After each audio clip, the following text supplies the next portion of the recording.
Ang impeachment complaint na inendorso ng akbayan ay isang papel na walang kalakip na kahit anong ebidensyang magpapatunay sa mga paratang na isinasaad dito.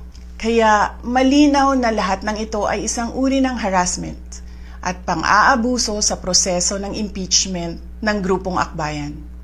Hindi malinaw kung ano ang ipinaglalaban nila para sa kaayusan ng bayan, pero napakalinaw ng kanilang pamumulitika at pagpapahirap sa usaping diplomasya ng ating bansa.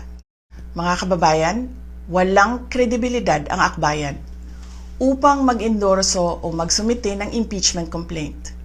Ilang ulit ng hayagang ipinahayag ng kanilang pinuno ang kanyang intensyong tumakbo sa pagkapangulo. Isang malinaw na indikasyon ng pampulitikang motibo sa likod ng kanilang mga hakbang. Naway magsilbi itong paalala sa ating lahat na ang kapangyarihan ng impeachment ay hindi dapat ginagawang sandata ng politika, kundi isang banal na proseso para sa hustisya at pananagutan. Sapagkat kapag nanaig ang abuso, ang tunay na talunan ay ang sambayanang Pilipino.